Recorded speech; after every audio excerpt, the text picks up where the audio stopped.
Oi, gente. Então, bom dia. Começar falando, lembrando para vocês que na próxima semana nós teremos uma avaliação e eu programei que segunda-feira a gente vai fazer só revisão, tá? Então, essa aqui é a última matéria da nossa AV2, tá certo? E aí, lembrando também que vocês têm lá 5 trabalhos na aba Trabalhos do Unifo Online, cada um com a pontuação de 1 ponto. Então, vocês já podem fazer esses trabalhos e a avaliação vai valer 5 pontos, tá? Então, são 5 pontos dos trabalhos e 5 pontos da avaliação, tá joia? Então, eu ainda não preparei, estava deixando para terminar a matéria hoje, para poder ver realmente o conteúdo, e então, a partir de... Na segunda-feira a gente faz a revisão, e na quarta-feira a gente faz nossa avaliação, tenho certeza que vocês vão se sair bem, certo? Gente, então, nosso assunto hoje é incorporação imobiliária. O que é que vem a ser a incorporação imobiliária? Certamente, vocês já ouviram falar nesse instituto, né, da incorporação, e a incorporação, ela surgiu no nosso país em 1964, né, então pode até parecer... para vocês aí, o som tá normal, gente? Obrigada, viu, Patrícia? A Carol, né, que tá assistindo junto com a Patrícia. O som tá direito? Ótimo, porque estou vendo aqui no outro celular e eu estava achando a imagem meio falhando, o som meio falhando. Então, gente, assim, a incorporação imobiliária, quem assistiu a aula segunda-feira à noite, né, conjunta minha e do Daniel, nós tecemos lá muitos comentários sobre a parte geral e a aula já está disponibilizada no Unifo Online para vocês. Eu também já mandei para vocês lá no grupo, né, do WhatsApp. Então, hoje eu vou me aprofundar um pouco mais na documentação, no procedimento perante o registro imobiliário, tá certo? Bem-vindo, Austin. E aí, gente, a incorporação, ela é uma atividade negocial, tá? Criada dentro do nosso ordenamento jurídico para trazer uma tutela para aquelas pessoas que não podem desembolsar um dinheiro à vista para comprar um imóvel e que querem, de uma certa forma, fazer um planejamento, e com um planejamento tanto de tempo como financeiro, né, as pessoas conseguem comprar um imóvel parceladamente, e esse pagamento parcelado de algo que ainda não existe requeria, então, certos cuidados, uma certa proteção a mais, para que essa relação, ela não ficasse somente no campo das obrigações contratuais, né, no campo das obrigações de um modo geral, e pudesse ser levado ao registro imobiliário. Então, a Lei 6.015, deixa eu ver aqui uma setinha. Então, gente, a Lei 6.015, ela, no mesmo momento, né, que ela nasceu, a incorporação já existia, então ela já trazia a previsão lá no artigo 167, inciso 2, que fala dos registros possíveis. Então, lá na questão do princípio da tipicidade, a incorporação imobiliária, ela está tipificada no artigo 167 da 6015, tá? Dizendo que é feito o registro. Então, incorporação imobiliária, diante do que nós vimos da teoria geral, que distingue registros de averbações, ela está enquadrada na modalidade registros por disposição de lei, porque, na realidade, a incorporação em si, ela não transfere o imóvel no momento do registro, né? Mas ela cria uma possibilidade de transferência de uma parcela do terreno, mesmo a construção ainda estando em andamento, ou seja, eu ainda nem tenho sequer o imóvel, mas eu já posso dar uma publicidade erga omnes dessa minha aquisição. Quais seriam, então, as vantagens? A vantagem é que, no caso de falência, no caso de quebra dessa empresa, eu tenho um direito real sobre esse bem, e as pessoas podem tomar conhecimento dessa minha aquisição. E quando eu tenho só uma relação obrigacional, aquele contratinho, como o Austin lembrou na aula anterior, ele acaba sendo como se fosse um contrato de gaveta, né? Ele está ali só guardado, e ele tem valor só entre as partes, e para isso eu precisaria, inclusive, entrar na justiça. Professor, então a incorporação imobiliária garante que eu compre um imóvel na planta e que eu receba esse imóvel? Não. Mas ela me dá mais garantias de uma relação que é uma compra de um imóvel futuro, de um imóvel que ainda não existe. Se a incorporação imobiliária não garante isso, quanto mais eu não tendo a incorporação imobiliária registrada. Então, o ordenamento jurídico, ele criou uma série de documentos, que é o que nós vamos já falar, que eles vão trazer uma publicidade quanto às características daquela obra, quanto à evolução da construção, e essas características vão vincular as partes, vão vincular o construtor, vão vincular o incorporador, o corretor de imóveis, o advogado, o comprador, né? Então, a incorporação, ela traz vários benefícios para a sociedade, porque ela possibilita uma atividade econômica para uma empresa que, se não fosse a incorporação imobiliária, talvez ela não estivesse no mercado. Então, no caso da incorporação imobiliária, eu tenho, por exemplo, uma pequena construtora que não teria um dinheiro suficiente para comprar um terreno e construir um prédio todo, e que com a incorporação ela consegue vender o sonho, receber esse dinheiro dos adquirentes desse sonho, né, que é a casa própria, e com esse dinheiro ela faz girar a construção. Então, ela vendeu um apartamento e durante a obra, todos aqueles apartamentos vendidos, aquele valor vai custear aquela obra. Por que eu digo que é um risco? Porque depende muito da gestão dessa empresa. Então, eu costumo dizer que, além do registro da incorporação, o advogado que assessora alguém que está comprando um imóvel na planta, é importante que ele indique para os seus clientes analisar o histórico dessa empresa no mercado, né? Porque é isso que vai dizer a sua solidez realmente, tá bom? Então, assim, a incorporação, de uma certa forma, ela traz, obviamente, garantias, inclusive, vender um imóvel sem incorporação configura um crime contra a administração pública, inclusive, nas penas incorrem o advogado, o corretor, o construtor, todas as pessoas que participaram daquela negociação. E, além de ser um crime, também traz uma multa para o incorporador, que, inclusive, já tem decisões judiciais vastas sobre isso, que ele vender o imóvel sem incorporação, ele vai pagar uma multa ao comprador. Além do que, isso abre uma margem para que o comprador diga que houve uma quebra contratual. Por quê? Porque ele não cumpriu ali a obrigação dele, legal, de fazer o registro da incorporação. Então, é como se ele não cumpriu uma obrigação e, para o mal pagador, isso pode ser uma desculpa para a pessoa também deixar de pagar. Então, na verdade, a incorporação, ela é boa para os dois lados. Ela é boa para o construtor, porque o construtor também pode, com o registro da incorporação, pegar financiamentos de bancos, dar bens em garantia, tá? Então, na incorporação, gente, eu tenho uma expectativa, tá certo? Então, tá aí para vocês a finalidade da incorporação, né? Então, o André não entrou ainda. Então, assim, é uma atividade exercida com o intuito de realizar a construção por alienação de unidades autônomas ou de fração ideal vinculada à unidade autônoma. O que é esse termo, gente? O que é fração ideal? Isso a gente aprendeu no colégio, né?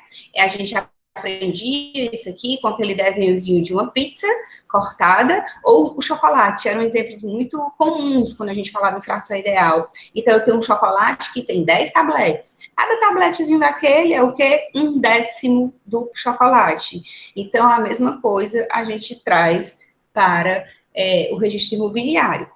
Eu tenho um terreno, e neste terreno eu vou edificar 20 unidades. Então, eu terei cada unidade com 1/20 de fração ideal daquele terreno que vai ser vendida. Só que eu tenho essa fração ideal vinculada a uma unidade habitacional. O que é essa vinculação? É porque eu vou dizer, quando eu tiver a incorporação registrada, que aquele 1/20 corresponderá no futuro ao apartamento número 1601, ou a casa 3 daquele condomínio que fica lá na rua E, ou a loja 7 lá do edifício shopping Aldeota, certo? Então, ficou clara essa questão da fração ideal? Então, a fração ideal é por quê? Porque eu ainda não tenho os apartamentos, porque eu tenho uma expectativa de vir a ter esses apartamentos. Então, eu tenho uma previsão de quando os apartamentos forem construídos, esses apartamentos, eles vão dividir essa fração ideal, porque todos estarão construídos sobre o mesmo terreno, tá certo?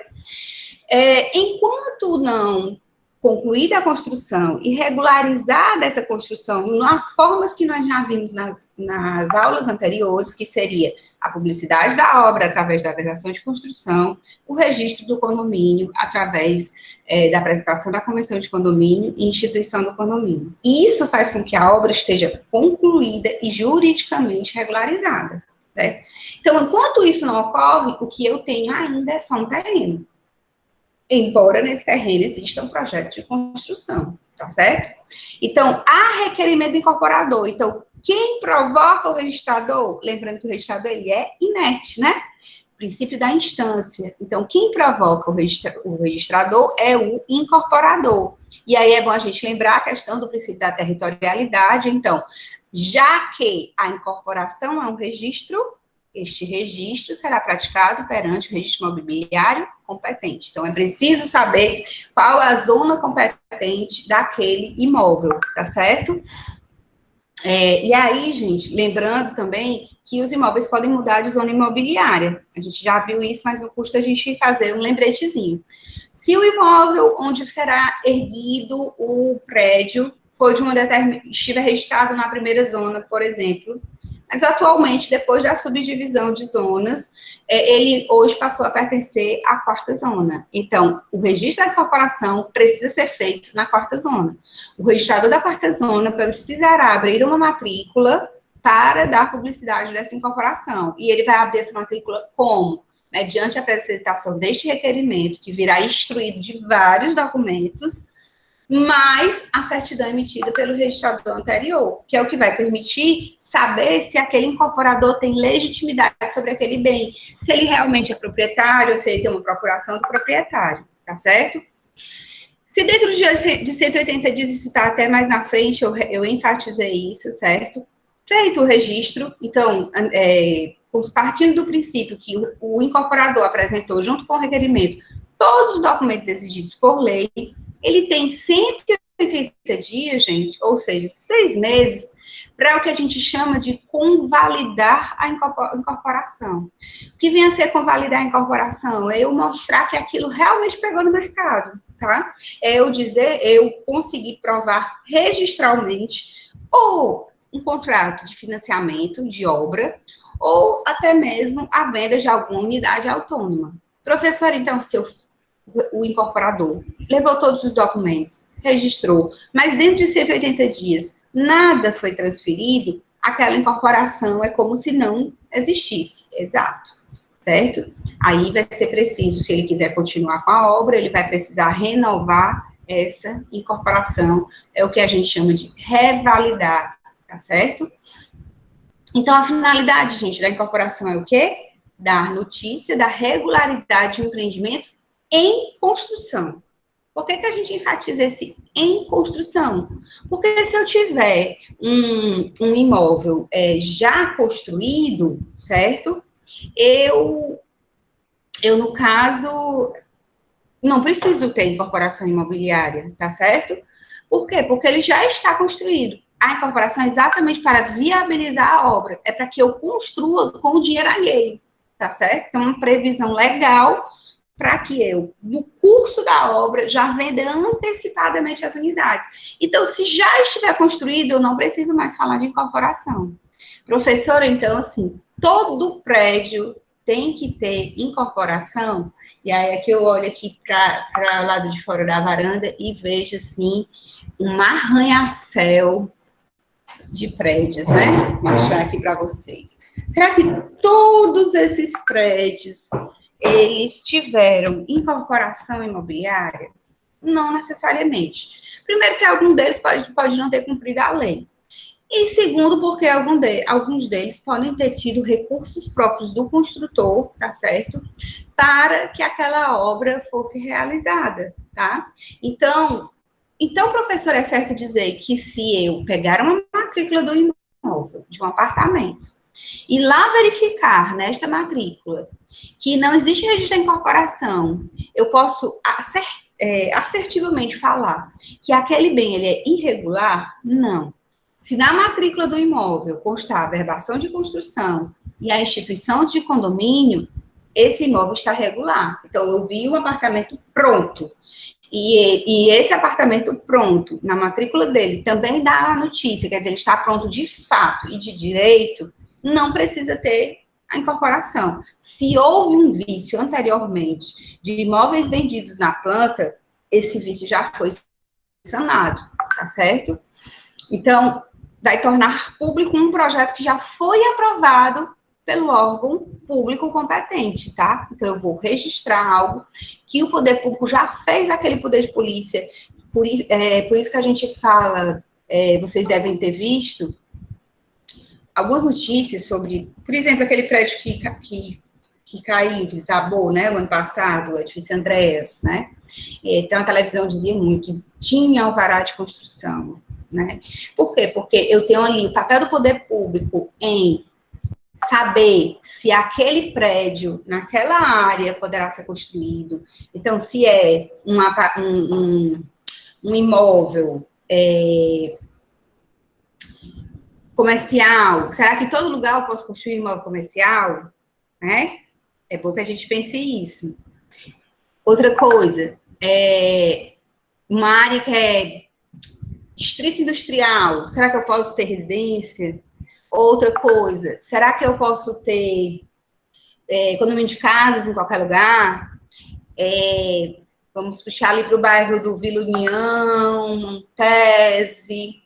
Professor, ali eu posso construir quantos andares? Então, é nesse momento, gente, que o poder público ele vai analisar a questão do cumprimento das leis municipais para aquela obra específica. Não sei se vocês lembram, mas ali na Praça Portugal, a gente não tinha aqueles prédios enormes ali naquela rotatória, inclusive acho que tem outros sendo construídos, né? Ali você tinha lojinhas baixas. E ali demorou muito para que fosse aprovado, porque, na verdade, quando essas obras passam pelo poder público, pelo órgão público, é analisado também o sistema viário. Se naquele local as avenidas vão comportar o tráfego de pessoas que vai surgir a partir do momento da implantação daquele empreendimento, certo? Então, essas análises, elas são importantes para a sociedade, e não só para quem está adquirindo imóvel, mas para quem está adquirindo imóvel, é uma garantia a mais, porque demonstra a solidez da obra, né? Então, assim, quando o poder público examina, para autorizar, ele vai, por exemplo, analisar o recuo que o prédio tem em relação à rua, né? Então, existem várias normas que precisam ser cumpridas, e isso vai ser analisado lá pelo órgão público, tá certo? Então, isso vai dar uma maior segurança ao comprador, e essa possibilidade dessa fiscalização da obra, conforme todos os requisitos que estão lá no documento que foi levado a registro. Então, assim, o sonho que a gente fala, a pessoa chega no estande de vendas e encontra um negocinho como esse, uma maquete, né? E aí a pessoa já se idealiza naquele apartamento, não é verdade? Alguém aqui já comprou um imóvel na planta? Não é assim? A pessoa chega e olha, vai ver vários, né? Já se imagina naquele local, aí vai olhar as redondezas, vai olhar se tem escola próxima, vai olhar a questão do transporte público, né? E aí ela olha também uma maquete interna, né? Então, gente, na incorporação vão ter documentos que vão especificar, inclusive, essa divisão interna, né? Então, vão ter plantas arquivadas demonstrando como é que vai ser esse apartamento. Então, é mais uma garantia para o comprador ele saber quantos metros quadrados vai ter meu apartamento, qual o tipo de acabamento. Nessa imagem dá para ver, tipo assim, um piso aqui amadeirado, né? Então, se lá está dizendo um determinado produto utilizado, esse produto poderá ser cobrado via judicial, por exemplo, se o incorporador ou o construtor não finalizar a obra e não usar aquele material. Então, ele cria mais obrigações e mais também direitos para quem compra, tá certo? E aí, depois, as pessoas começam a acompanhar a obra até que aquilo tudo fique pronto, né? Então, quais são os requisitos para que eu possa fazer a publicidade da incorporação. Até aqui, tudo ok, gente? Tá, alguma dúvida? Escrevam aí, tá?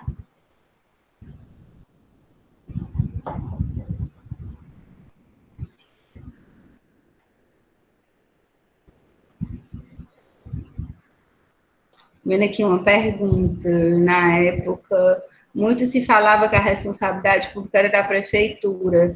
Não, quem falava isso, eu acho que você está perguntando com relação ao edifício Andréa, né?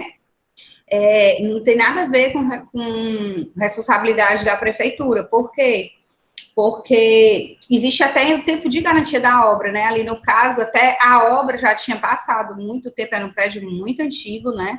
E aí, inclusive, a responsabilidade recaiu sobre quem estava fazendo a reforma, né? No caso. Então, assim, a prefeitura autoriza, mas será que foram cumpridos os requisitos daquele alvará de construção? Vocês já devem ter ouvido falar em ABITS. Então, o ABITS é exatamente o documento que a prefeitura emite e ela diz que aquela construção, ela está de acordo com o alvará de construção. E aí aqui eu abro até um parênteses para dar uma informação que é super atual. Hoje em dia, a prefeitura de Fortaleza, ela virtualizou o processo de vários processos, né, no Fortaleza Online. E aí, uma das críticas que se fazia à emissão do alvará de construção online é que não há uma visita em loco, a fiscalização ela é a posteriori. Então, na verdade, hoje a responsabilidade do poder público é cada vez menor com relação à solidez da obra, porque todas as declarações de responsabilidade são feitas pelo construtor, e é quem realmente pode atestar aquilo, né? Então, a prefeitura ela não vai ter essa corresponsabilidade, ela vai analisar a questão não estrutural, ela vai analisar a questão, então ela não vai refazer, viu, Carolina? Foi a Fernanda, né, que perguntou. Fernanda, ela não vai atestar que aqueles cálculos de construção estão corretos, tá? O que ela vai fazer é uma análise daquela localidade, se aquela localidade dentro da legislação municipal é uma área que permite aquele tipo de obra quanto à sua natureza, que permite aquele tipo de obra quanto à quantidade de pavimentos, e que naquele local, por exemplo, pelo menos assim, a questão do terreno, se não é um terreno de mangue, se não é um terreno que tem que possa pôr em risco o próprio terreno, se não tem nenhuma limitação ambiental, se não tem nenhuma limitação em termos de bens culturais, né? Então, bens tombados na vizinhança. Então, é mais essa análise, tá certo? Quanto à solidez da obra, a garantia é do construtor e, mais especificamente, do engenheiro responsável pela obra que vai constar no alvará de construção, certo? Por isso que esse alvará é tão importante. Então, os requisitos, gente, primeiro de tudo, o que é que complica a incorporação imobiliária? O que complica a incorporação imobiliária não é a incorporação em si. Vocês vão ver aí que, na verdade, o que vai complicar é a pré-incorporação, ou seja, a regularidade do terreno. Então, por exemplo, para eu construir um prédio grande, normalmente se pega vários outros terrenos, e aí a gente falou sobre a questão da unificação e da demolição. Então, são esses atos prévios que preparam o terreno para receber aquela obra futura, e que são atos que o dono do terreno, e aí é bom que se frise, eu posso ter várias pessoas neste negócio imobiliário chamado incorporação. Eu posso ter o dono do terreno, o incorporador, o construtor, o corretor. E eu posso ter todos eles numa figura de uma pessoa só também. Posso, alguém que acumule todas essas condições. Em São Paulo, nós temos muitas empresas incorporadoras que fazem exclusivamente a atividade de incorporar. Ou seja, elas têm a função de negociar aqueles prédios, são elas que planejam a obra, são elas que põem à venda, e elas contratam uma empresa para construir. Então, se define muito bem as responsabilidades de cada uma dessas empresas. Aqui no Ceará, já a nossa cultura, né, das empresas locais é de ser incorporador acumulado com um construtor. De uma certa forma, para quem compra o imóvel, é melhor porque eu tenho um só lugar, uma só pessoa para responsabilizar. Então, claro, o advogado fica mais tranquilo, né?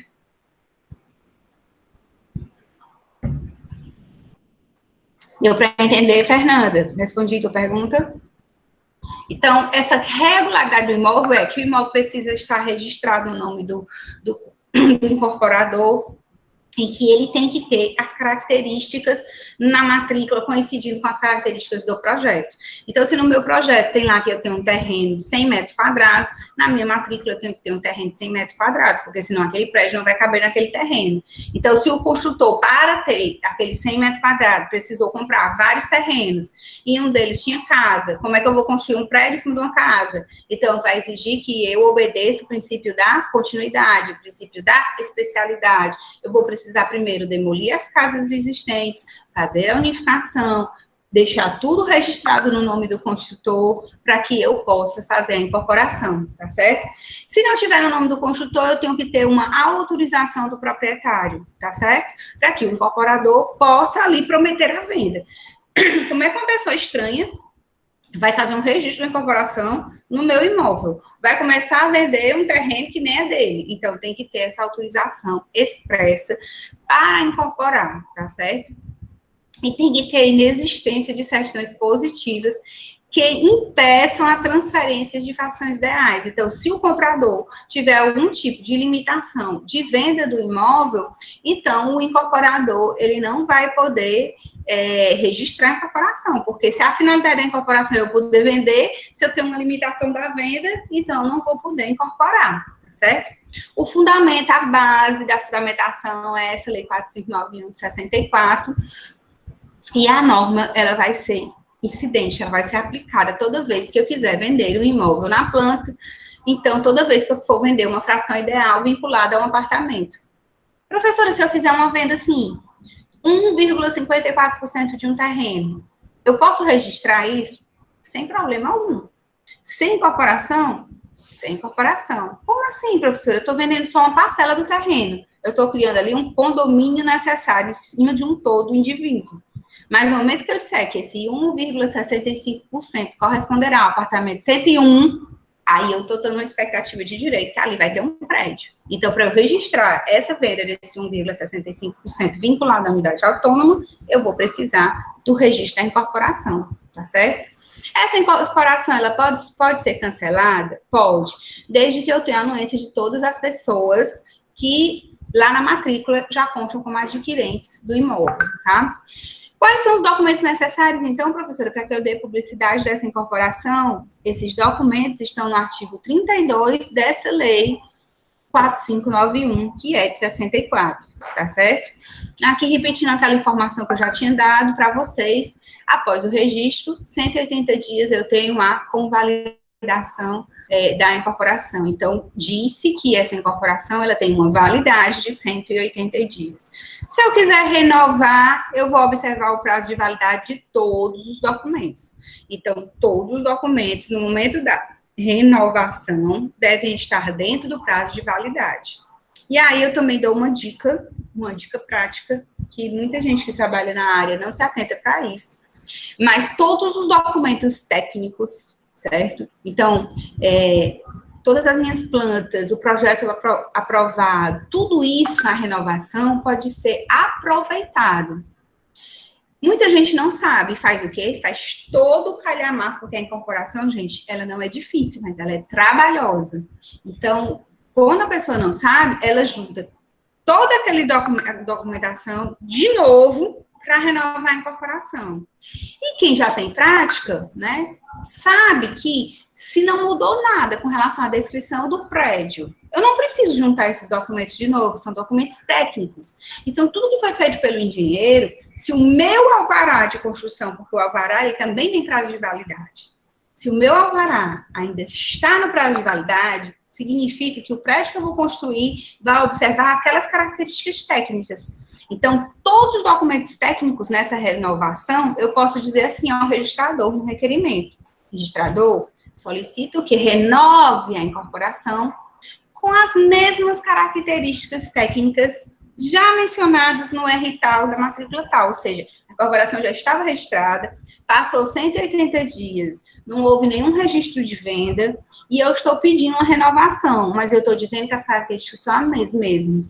Professor, então, não vou precisar apresentar nenhum outro documento, eu vou usar tudo que já está arquivado? Não, você vai precisar apresentar, sim, todos os outros que têm validade. Então, todas as certidões, em nome do incorporador, em nome do proprietário, precisam ser renovadas, porque essas certidões têm prazo de validade. Se o meu alvará de construção estiver vencido, eu preciso revalidar junto ao poder público, tá certo? Mas eu posso revalidar esse alvará, e o alvará é o mesmo com os demais documentos técnicos, eu não preciso juntar novamente. Professora, não dá muito mais trabalho, não, né? Melhor juntar logo tudo de novo? Não, por quê? Porque tudo na incorporação, mais à frente tem um slide que ratifica isso, ele precisa ser apresentado em 2 vias de igual teor e forma. E isso gera um custo para o incorporador, porque são muitos documentos. Tudo cópia autenticada, tudo com firma reconhecida, onde tiver assinatura. Então, são documentos que eu vou replicar à toa se já está arquivado no cartório. Então, eu não vou precisar. Outra coisa, outra dica bem prática para vocês, a gente sabe o que é, levar para o cartório, tudo que o cartório vai precisar para colocar na matrícula. Ele coloca na matrícula o quê, gente? Normalmente ele coloca na matrícula a descrição do prédio, a individualização das unidades. Ele vai registrar a incorporação, os dados mais importantes são aqueles dados que vão possibilitar a abertura da matrícula do apartamento quando o prédio estiver pronto. Então, uma dica é já levar essa descriçãozinha salva num disquete ou num pendrive, ou enviar por e-mail para o cartório, porque o cartório vai ter que digitar aqui, e às vezes os prédios são enormes, e as descrições são 3 páginas de descrição. Então, uma dica prática para que o cartório entregue, inclusive, o registro num prazo mais rápido, pode ser entregar isso aí já numa mídia para que o cartório utilize, tá bom? E aí, quais são esses documentos exigidos para o registro da incorporação? O primeiro deles é o requerimento, tá certo?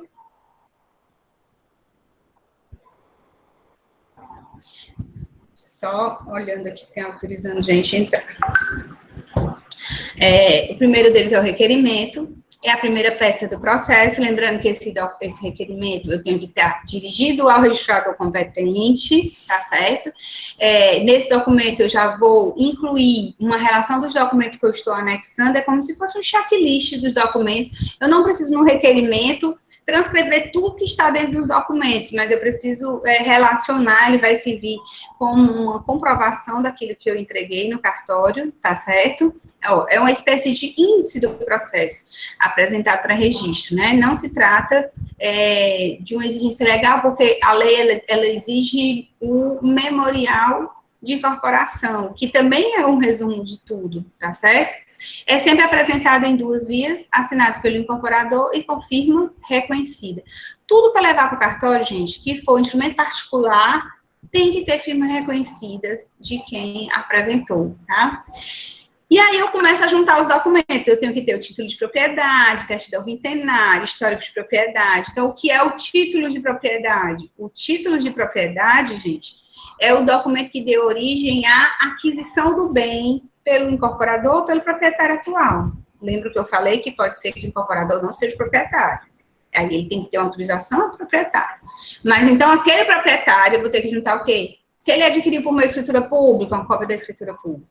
Se ele adquiriu por meio de inventário, uma cópia do inventário, certo? Então, isso é o título de propriedade, tá? Que deu origem à transação, inscrição ou à matrícula, tá bom? O preparo prévio, que foi o que eu falei para vocês, ele já tem que fazer todas as averbações, né, antes, para regularizar aquele imóvel, para poder suportar aquela obra. Gente, se tiver rápido, vocês dizem aí para mim, tá bom? Se quiserem que eu repita algo também, peçam, que a gente repete. O que é a certidão vintenária? Quando nós tivemos as aulas sobre certidão, nós vimos o que é a certidão vintenária. Cadê o André? Tá aí, André? Para não ficar só eu falando, o que é a vintenária? Fala aí. A certidão vintenária é aquela que vai descrever o histórico do imóvel nos últimos 20 anos. Exatamente. Então, esse documento, gente, ele pode ser uma única matrícula, como a gente já tinha visto, ou pode ser várias matrículas, ou pode ser uma matrícula na transcrição. Uma observação, professora. Eu assisti essa aula da senhora Morena naqueles do YouTube e eu tirei vou Ctrl+C, Ctrl+V a palavra aqui. É a certidão vintenária dos últimos 20 anos contra o histórico do imóvel. E se o imóvel, você pode pedir só uma matrícula atualizada, né? Se o imóvel tiver com menos de 20 anos, você pede uma matrícula atualizada normal. Não é isso que tem lá dizendo? Exatamente. Estou estudando. Pois é, o pessoal devia estar fazendo o mesmo, né? Todo mundo deveria estar olhando lá os vídeos do YouTube, os vídeos são rapidinhos e são bem esclarecedores. Então, gente, essa certidão vintenária ela pode ser a única matrícula se aquela matrícula contar já essa história de 20 anos. Professor, e o que é o histórico de propriedade? Tu sabe, André? Viu isso lá no vídeo também?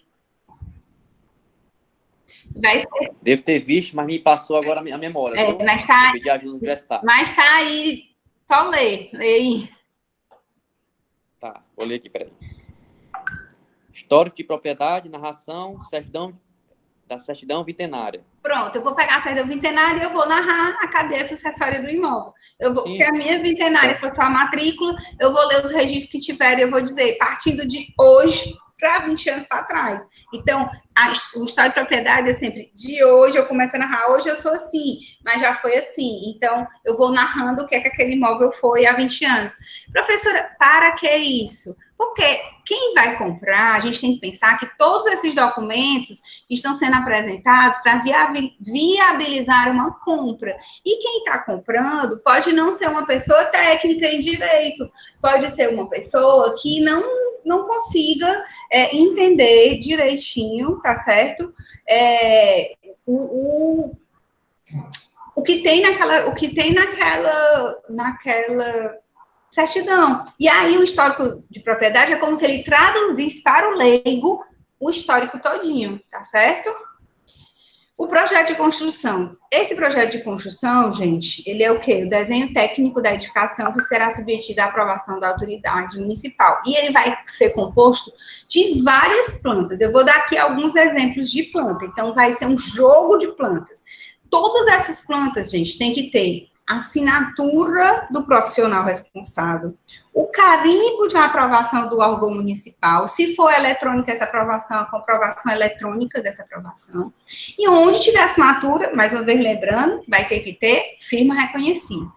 Outro detalhe, gente, eu posso ter vários engenheiros envolvidos em uma construção. Eu posso ter um engenheiro que fez os cálculos da obra, um engenheiro responsável pela construção, é aquele que vai estar lá no canteiro de obra, tocando a obra. Eu posso ter o engenheiro que preparou os documentos da incorporação imobiliária, tá certo? Todas essas pessoas emitiram aquele documento que nós já falamos sobre ele, no procedimento de retificação de registro, no procedimento de escapião, que é a ART, Anotação de Responsabilidade Técnica, lembram? Então, todo mundo que assinar aí essas plantas, eu tenho que ter, além do reconhecimento de firma, a apresentação da ART. A ART também contendo reconhecimento de firma. Então, estão percebendo que o custo é alto, porque os documentos são muitos, né? E trabalhoso. Então, se eu tiver um erro na minha planta ou na minha ART, eu preciso refazer e, mais uma vez, ir no cartório para reconhecer aquela firma, tá? Então, assim, quais são os jogos de planta? Ó, a planta de situação, que é aquela plantinha que a gente já viu várias vezes exemplificada nas nossas aulas, que demonstra a situação do terreno em relação às ruas, onde ele está localizado.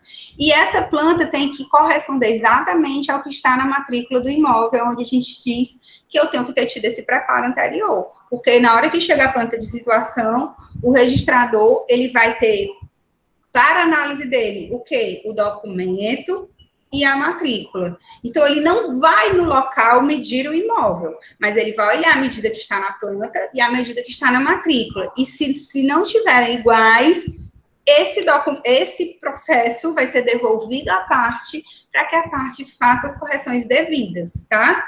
A planta de locação. A locação é onde o prédio vai estar dentro do terreno. Tá? Então, eu posso ter os prédios, vamos imaginar que eu tenho um terreno retangular, eu posso ter os prédios na diagonal, aqui no prédio que eu estou, aqui ele pega 3 ruas, então os prédios são na diagonal, Eles não são retinhos com a rua, eles são assim.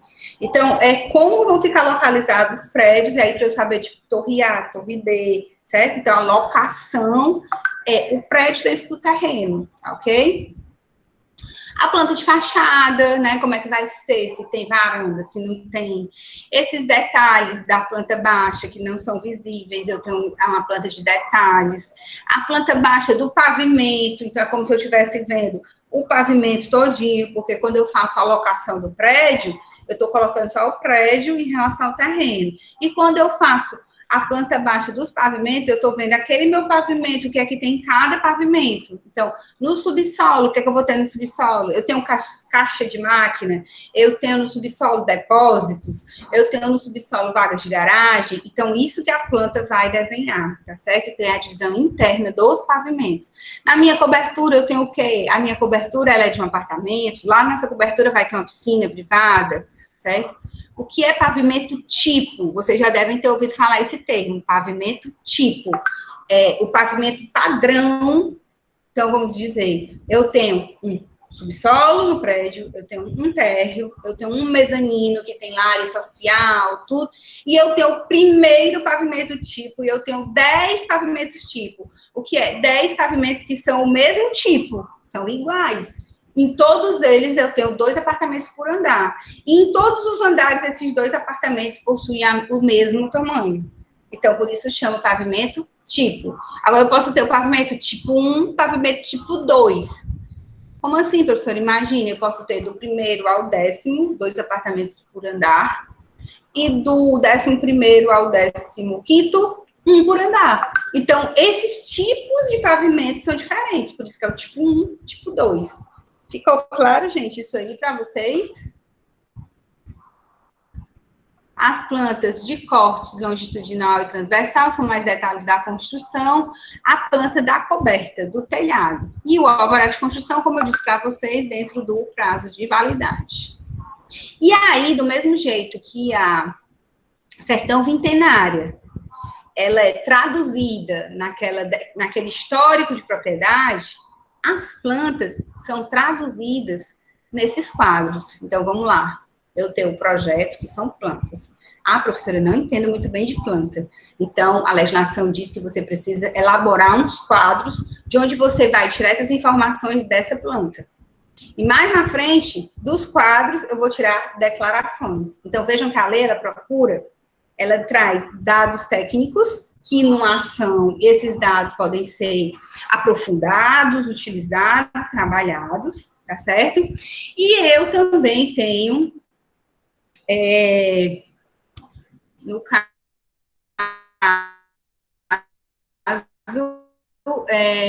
dados mais claros, né, assim, para o comprador, tá certo?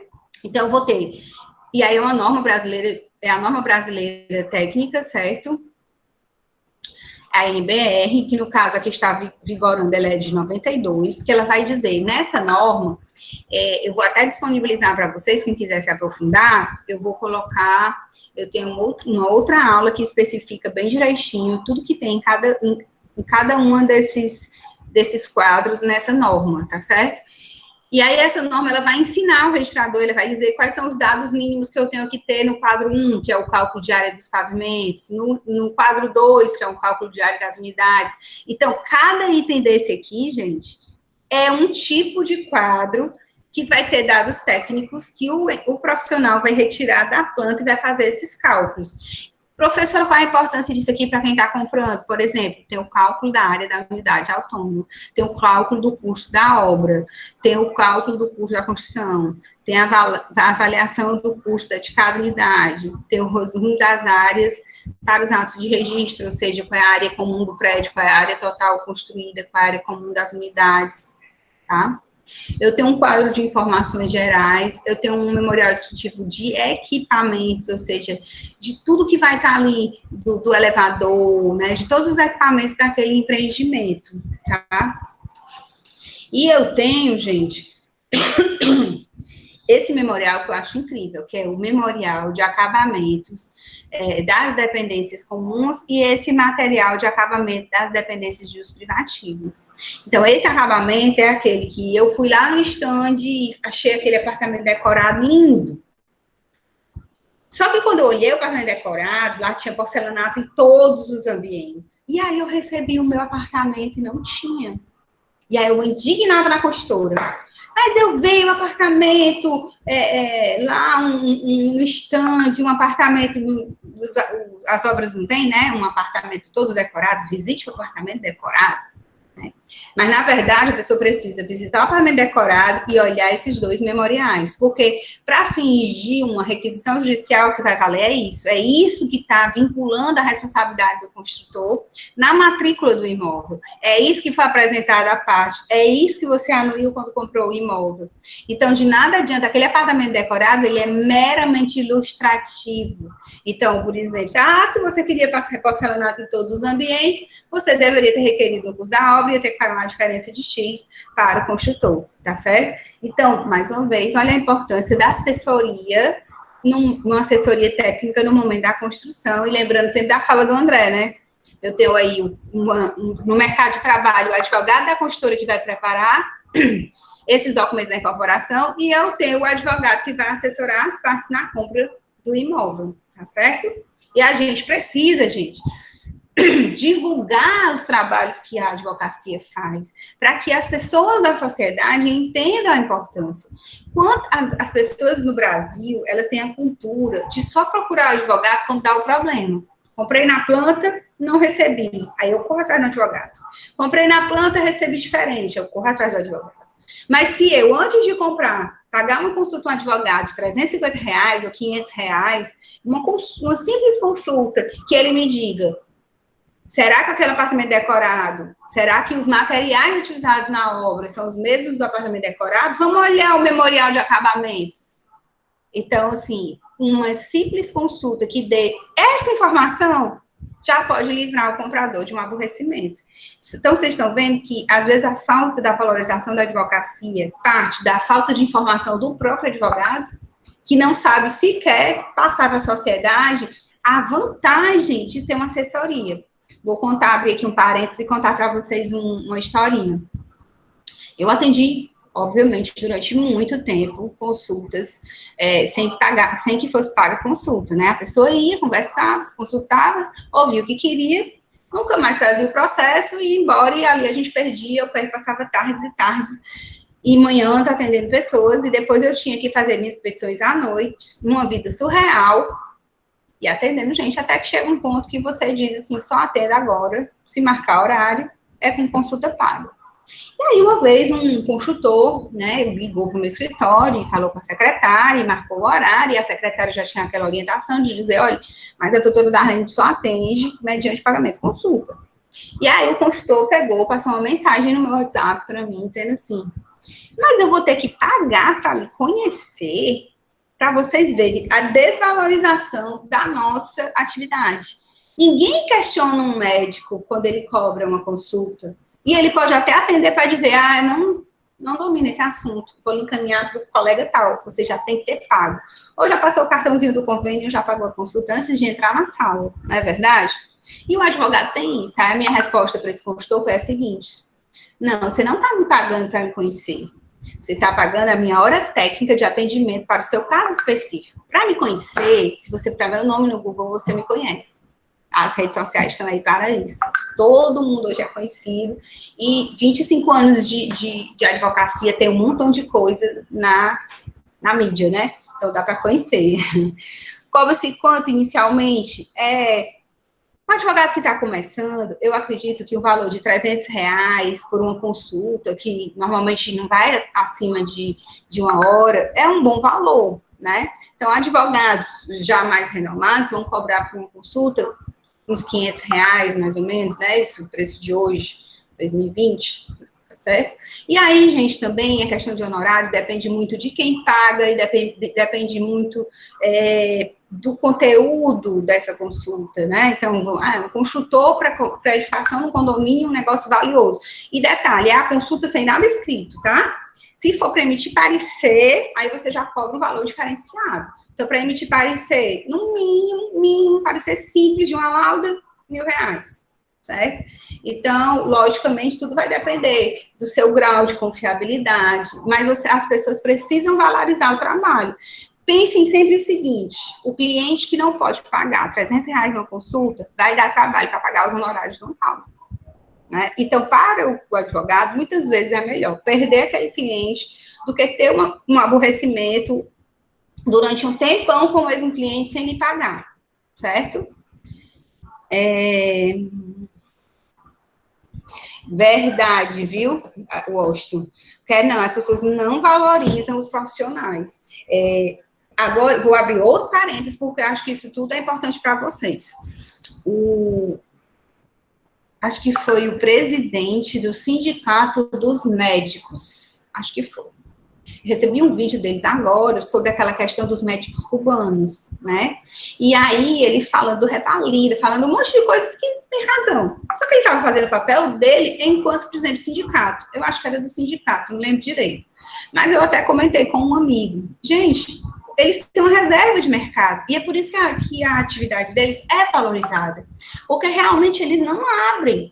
Então, assim, eles acabam criando uma cultura que os valoriza. Vou dar outro exemplo, sem menosprezar a atividade de ninguém, mas só querendo dizer que todas as profissões têm a sua importância. Imaginem aí, hoje, nessa confusão que está aí nos hospitais, o administrador, já que o Washington falou de administrador aí, o administrador de um hospital desse tem mais ou menos valor do que um médico que está na ponta. O médico que está na ponta, sem o administrador, que distribuiu os equipamentos, que talvez criou uma rotina, que fez as escalas dos médicos, o hospital não funcionava, virava um caos, né? Então, todos os profissionais têm o seu peso, têm o seu valor.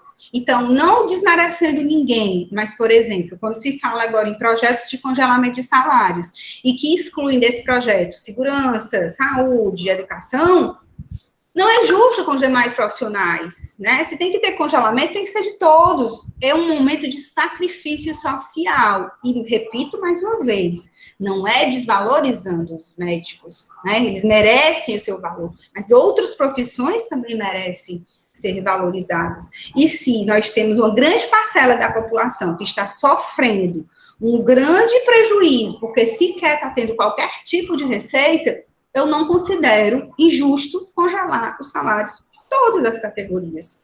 Por quê? Eles estão trabalhando mais, quem está trabalhando mais tem direito à hora extra, né?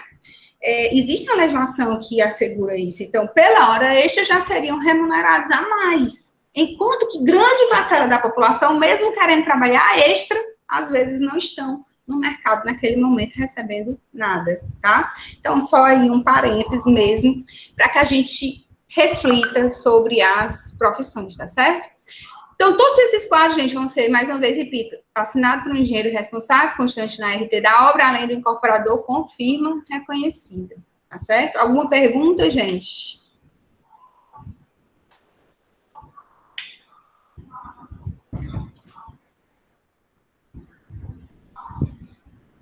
Então, vamos lá. Eu tenho a declaração de custo que vai ser excluída lá daquele quadro de custos, tá certo? Então, assim, nunca é um custo real, é um custo estimado para a obra, isso aqui baseado em fórmulas, tá certo?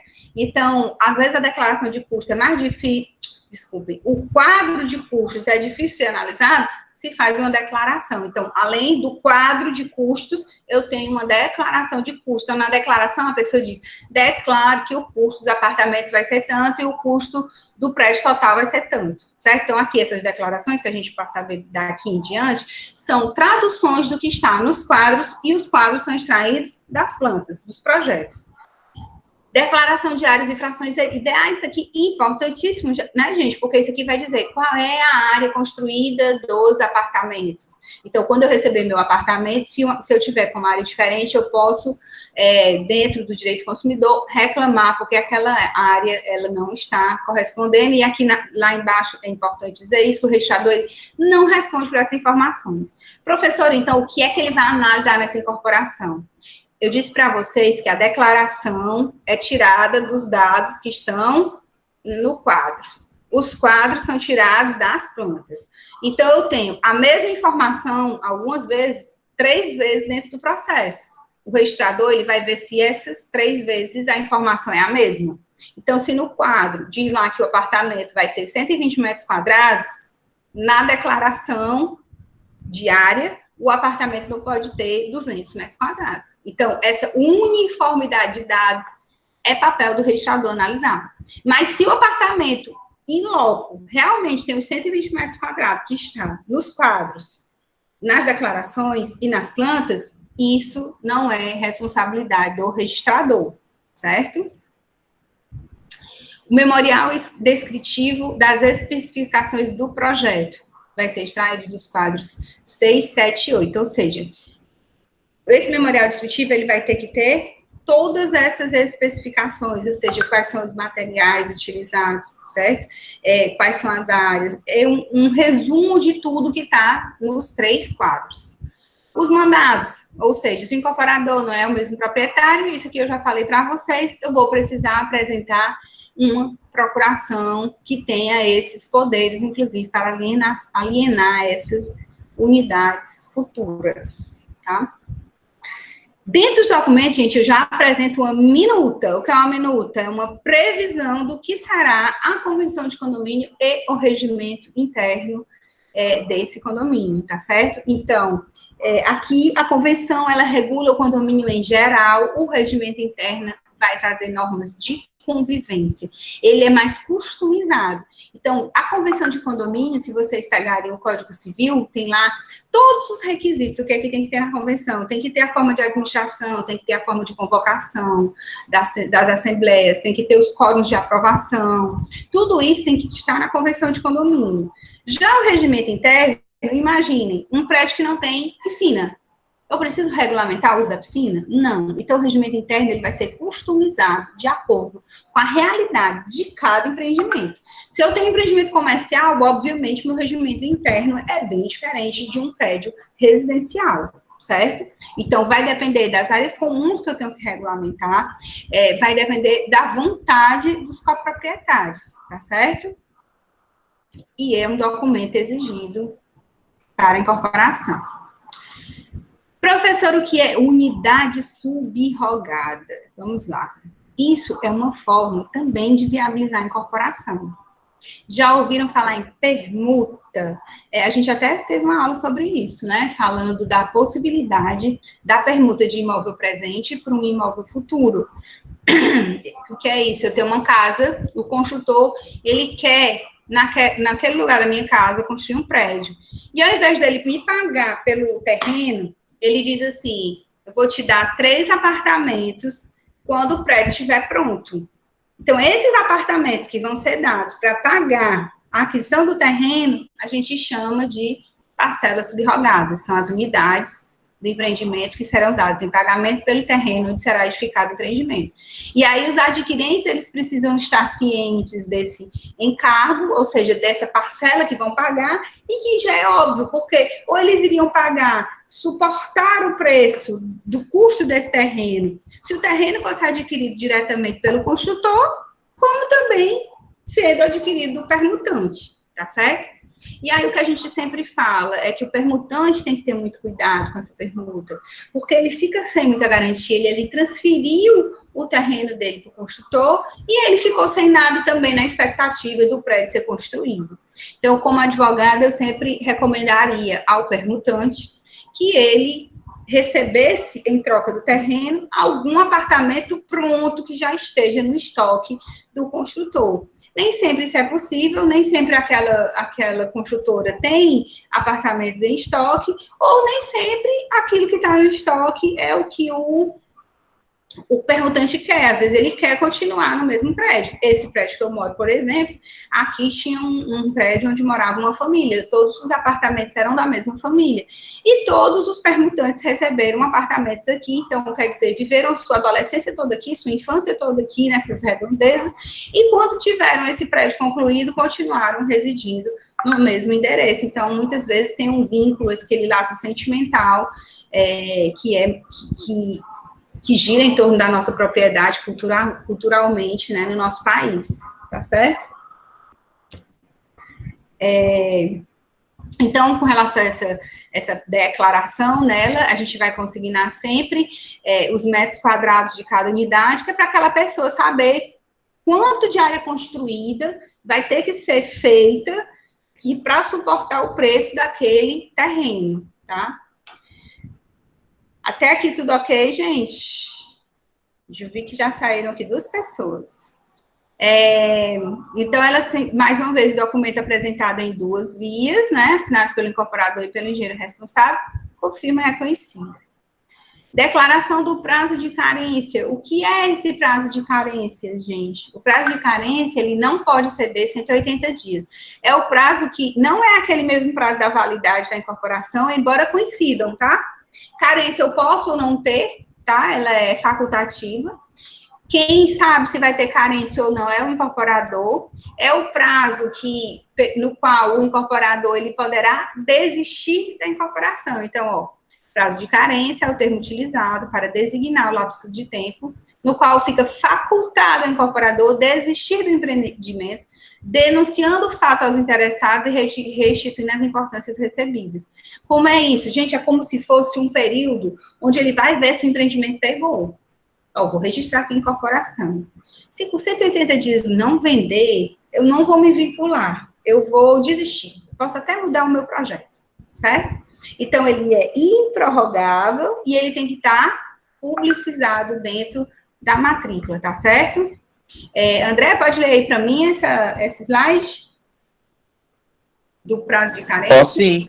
Lê aí. Posso sim. Declaração do prazo de carência. Havendo declaração de prazo de carência, nela deverá conter o seguinte: item A, prazo dentro do qual o declarante poderá desistir da incorporação.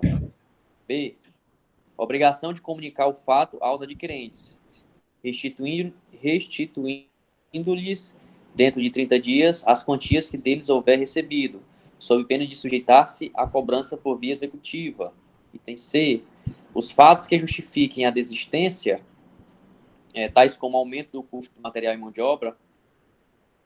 de obra, greve, calamidade pública, retração de mercado e etc. Então, assim, se o construtor resolver, o incorporador, dizer que aquela obra tem carência, ele já vai lá consignar o quê? Eu poderei desistir caso haja retração de mercado, caso haja o material, o custo, a mão de obra subir demais, um caso de greve, um caso de calamidade pública. Então, vamos imaginar, alguém fez um registro de incorporação agora, nos últimos 3 meses, e aí veio essa pandemia. Vocês acham que vai ter uma retração de mercado? É uma calamidade? Então, alguém que eventualmente tenha feito uma incorporação com prazo de carência, com base na calamidade que a gente está vivendo dessa pandemia, pode vir a desistir daquele empreendimento e ver, não, eu não vendi, eu só vendi para uma pessoa, essa pessoa não vai suportar o custo dessa obra, eu não tenho dinheiro para manter essa obra, se eu não vender o imóvel, então eu vou aproveitar dessa carência que eu tornei pública na incorporação e, em virtude da calamidade, eu vou pedir a desistência e aí eu tenho que, em 30 dias, devolver tudo aquilo que eu tiver recebido, certo? Então, é mais uma garantia, tá certo? Isso aí eu já falei. Atestado de idoneidade, o que é isso, tá? Então, assim, o atestado de idoneidade, gente, ele é emitido, só olhando aqui, realmente...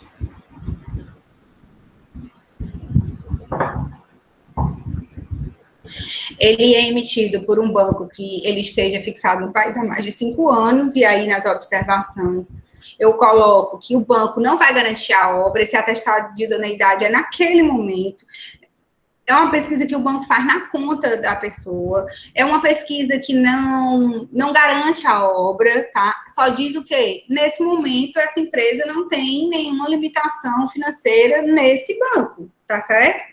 E aí, isso é dado normalmente pelo engenheiro, pelo gerente do banco, e esse gerente, ele tem que ter procuração do banco para dar essa declaração. Nós entendemos que essa lei 64, né? Então, assim, as relações jurídicas eram bem diferentes. Hoje eu entendo que esse atestado é dispensável. Porque, gente, a sanidade financeira de uma empresa, ela pode, ou de uma pessoa, ela pode mudar muito em um mês. Eu podia ter minhas contas todas sanadas quando eu tive o meu atestado da anuidade, daqui a 30 dias eu estou com a minha conta zerada. Então, assim, é uma segurança a mais, mas não traz nenhum tipo de garantia, tá certo? Ele vai ser apresentado também em 2 vias, as procurações com firma tem que ser autenticadas, cria um trabalho danado, imagina esses bancos que são federais, que para você tem a procuração lá no estatuto, a nomeação lá do superintendente, que depois passa a procuração para o gerente. Então, esses documentos, eles têm que estar entrelaçados. A maioria dessas procurações tem validade de 1 ano. Então, isso aqui, muitas vezes, embarreira a incorporação imobiliária, um documento que não traz nenhuma garantia a mais, ao meu ver. É mais um exemplo da burocracia do nosso país. Então, assim, tem coisas que realmente são necessárias.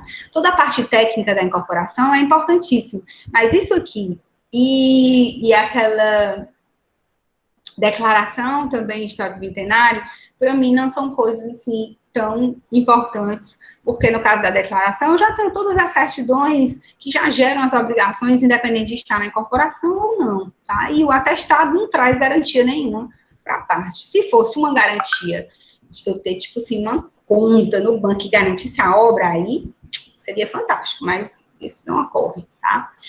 Eu vou ter que, então, gente, apresentar todas as certidões do incorporador e do proprietário, se forem pessoas diferentes, eu sou do incorporador, se ele for também o proprietário, tá? Então, são todas as certidões fiscais, né? As federais normalmente são unificadas, o INSS já está dentro da certidão da União, mas a lei ainda traz especificando uma a uma, tá certo? Todas as certidões de protesto de título, de distribuição de protesto, distribuição da Justiça Comum, Justiça Federal, e elas vão dar um retrato, assim, do incorporador e do proprietário perante a sociedade, né?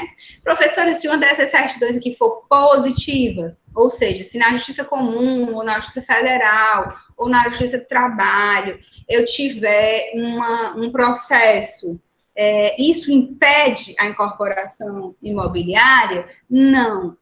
Repito o que a gente disse no início da aula. Só impede a incorporação se alguma dessas certidões aqui tiver uma ação com um impeditivo de venda do imóvel. Por quê? Porque se eu quero vender, se eu tenho alguma ação que não impede a venda, não importa. Por isso que, se tiver uma certidão positiva, eu preciso que ela seja averbada, que é o que está aqui, para que a pessoa que vai comprar tenha ciência, tem aqui 10 reclamações trabalhistas, cada reclamação trabalhista, uma de 10 mil reais, outra de 5 mil, eu estou comprando um imóvel de 1 milhão, isso não é nada para o construtor, então eu vou relevar, mas eu que estou comprando tenho que tomar essa decisão, eu tenho que ter o direito de saber que existe essa certidão positiva, certo? Então, não impede a venda, mas eu preciso saber que ela existe, ok? O que mais aqui, gente? Então, se ela for positiva, eu devo providenciar a narrativa. O que é isso? É aquela certidão específica daquele processo. Então, fui lá na Justiça Comum, fui lá na distribuição, tirei uma certidão no nome da Darlene. Apareceu um processo judicial na 15ª vara de cível. Eu tenho que ir na vara civil e pegar a certidão narrativa daquele processo. Então, viram como é trabalhoso? Né? Então, essas certidões todas têm prazo de validade. Aí, toda vez que eu tiro uma certidão, eu tenho que tirar uma cópia para juntar, porque eu tenho que ter 2 jogos de documentos sempre, tá? Então, já terminando, viu, gente? É porque realmente são muitos documentos. Esse é um dos documentos mais importantes, que é a declaração de vagas de garagem. É a que vai dizer, o meu apartamento tem 2 vagas, e essas vagas estão situadas em qual pavimento? Então, essa declaração, ela tem que bater com a planta de vagas de garagem. Se eu tenho um jogo de plantas, lembra lá no começo da aula que eu falei dos jogos de plantas? Se eu tenho um jogo de planta que diz que eu tenho vaga no subsolo 1, subsolo 2, subsolo 3 e no térreo, tenho 4 pavimentos com subsolo. E diz que o meu apartamento, ele tem direito a 3 vagas de garagem. Em qual pavimento? Porque imagina a confusão que daria se quem fosse escolher foram os compradores. Então, lá na incorporação, isso já vai estar vinculado, já vai estar estabelecido. Inclusive a localização, porque na planta tem a localização, as vagas são numeradas. Então, vai dizer o apartamento 1601 tem vaga no subsolo 1 e as vagas são a 22, 23, 24. Então, quando eu compro, olhando a planta, eu já sei onde fica. Tá vendo como é uma segurança para quem está comprando? Então, as condições já estão lá pré-estabelecidas, tá certo? E aí diz se essa vaga ela é dupla, se essa vaga é comum, ou, desculpe, se essa vaga, se o prédio vai ter vagas rotativas, aquelas vagas de visitantes, né? E aí a convenção de condomínio vai dizer como é que serão reguladas o uso dessas vagas de visitantes. Então, vejam que os documentos se complementam. E sempre na finalidade de dar garantia a quem está comprando isso, que ainda não está lá feito, mas que vai ser feito com essas condições, tá certo? Memorial de incorporação é aquele que vai resumir, gente, todos os outros documentos. Então, no memorial de incorporação, eu digo todas as características do prédio, todo o custo, todas as áreas, toda a questão das vagas de garagem. Então, ele é um resumo de todos os outros documentos, tá certo? E para a gente terminar hoje, vamos falar aqui de patrimônio de afetação. O que é o patrimônio de afetação, gente? O patrimônio de afetação, ele é uma figura jurídica recente que foi criada para trazer mais uma garantia para a incorporação. Lembra que eu falei no começo da aula? Incorporação não garante que a obra seja entregue. Garante que, sendo entregue, eu tenho como exigir o cumprimento daquilo que está na Constituição. Não sendo entregue, se eu for para a Justiça, também já terá lá os meus direitos. O patrimônio de afetação, ele visa garantir um pouco mais essa entrega. O que é que ele faz? Às vezes tem construtora que tem várias obras em andamento ao mesmo tempo. E aí, imagine, em determinada obra, eu tenho bons pagadores, então eu tenho uma saúde financeira da obra boa. Em outra obra, coincidiu de ter um monte de gente que não paga. Só que eu boto todo o dinheiro que eu recebo numa conta só, pego esse dinheiro e vou administrando as obras. O que é que vai acontecer? Eu vou estar botando o dinheiro dessa obra, que está com todo mundo inadimplente, nessa outra obra que está todo mundo inadimplente. Pode acontecer que, no fim, a conta não bata e eu não consigo terminar nenhuma nem a outra. O patrimônio de afetação, ele estabelece o quê? Se eu fizer o patrimônio de afetação, tudo que entrar de dinheiro nessa obra aqui, que está com a saúde financeira legal, vai ser aplicado só aqui. Tudo que eu receber dessa outra que está com a saúde financeira ruim, também vai ser utilizado aqui. No caso de quebra da empresa, esse dinheiro não vai para essa obra. Não se comunicam. Então, os patrimônios são afetados, apartados, separados. Então, se eu quebrar todo o dinheiro dessa obra, o que eu já tinha separado para comprar elevadores, né, que são caríssimos, esses elevadores não vão para massa falida, já foram comprados, já estão em trânsito na transportadora, vão ser colocados nessa obra, tá? Mais uma vez, situando no nosso momento, imagine que alguma obra venha a quebrar, mas que esteja afetada. Todo o dinheiro que as pessoas pagaram vai ser colocado naquela obra e depois existe a possibilidade de continuar a obra. O patrimônio de afetação, gente, ele é uma faculdade do incorporador, ele não é uma obrigatoriedade e ele é publicitado na matrícula por meio de averbação. Ele pode ser feito no momento da incorporação ou a qualquer momento durante a obra. Só tem sentido em falar em afetação antes de concluída a obra. Então, eu só vou ter, no caso, o patrimônio de afetação, se a obra não estiver concluída ainda. Depois de concluída, não tem mais porquê eu estar falando em patrimônio de afetação, ok? Então, aqui tudo eu já falei. Contrato padrão, nosso último tópico de hoje. Lá no artigo 32 da Lei 4591, que é a Lei de Incorporação, que é de 64, não tem essa exigência de contrato padrão, mas é praxe que as construtoras já têm. Por quê? Porque vai vai ser customizado esse contrato com aquela obra. Então, se eu sei quanto tempo vai durar aquela obra, eu já sei em quantas parcelas eu vou poder vender. Eu já sei se eu vou ter um determinado tempo onde eu vou poder fazer, entregar o imóvel para financiamento, tá certo? Então, esse contrato padrão, ele não é uma exigência legal, mas negocialmente, na prática, ele é bem utilizado, tá? Então, só para a gente ratificar, incorporação imobiliária é uma atividade econômica, o memorial de incorporação é um dos documentos que é levado a registro, e o registro é o que é feito pelo registrador, o memorial ele vai ser feito pelo incorporador. Então, são termos parecidos, porém são diferentes. Eu gosto sempre de fazer essa diferenciação entre esses termos, porque eles são muito usados nas decisões judiciais, na doutrina e até mesmo na mídia, tá? Por fim, regrazinhas gerais, que eu já falei durante a aula, que todas eu sempre tenho que apresentar a planta, os documentos que eu fiz para aquele empreendimento, eu apresento em original. O resto, cópias autenticadas. Então, vamos lá, procuração do gerente do banco. Eu vou pedir o original? Não, porque ele usa isso aí para várias finalidades. Ele não vai usar só para o atestado de idoneidade daquela obra. Ele vai utilizar para várias obras, para vários clientes. Então, é lógico, pelo princípio da razoabilidade, que seja uma cópia autenticada, tá certo?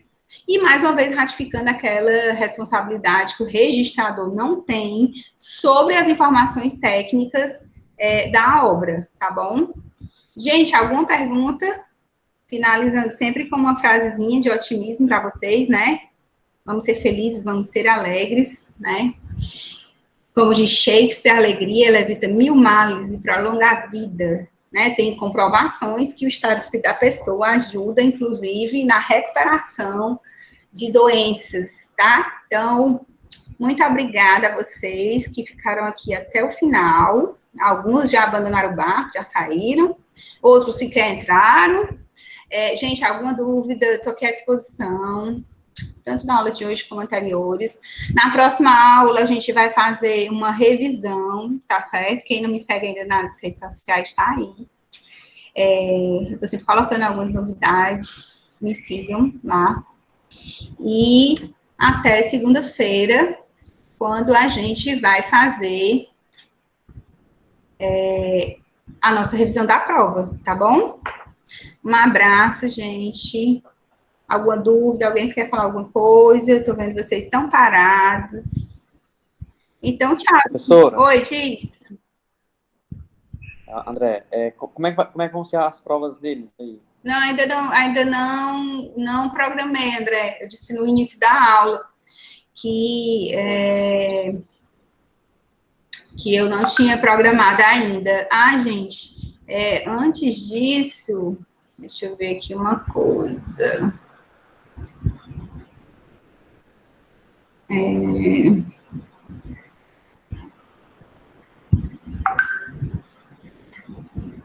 Então, só lembrando aqui para vocês que hoje à noite a gente tem uma aula extra, tá? Essa matéria é super interessante e atual, que vai ser com o Rodrigo Mota Costa. O Rodrigo foi presidente da Comissão de Direito Imobiliário durante muito tempo, ele tem imobiliária, ele trabalha com locação, a gente vai estar tratando sobre assuntos práticos e relevantes, vai ser um tira-dúvidas, quem tiver dúvidas sobre locação apareça, tá certo? Hoje, que essa aula vai ser excepcional, continuando aquele nosso projeto de aliar teoria e prática, tá bom? Então, aguardo vocês hoje à noite para essa aula com o Rodrigo Costa, tá joia? Então, gente, até mais tarde para quem vai estar mais tarde e até segunda para os demais.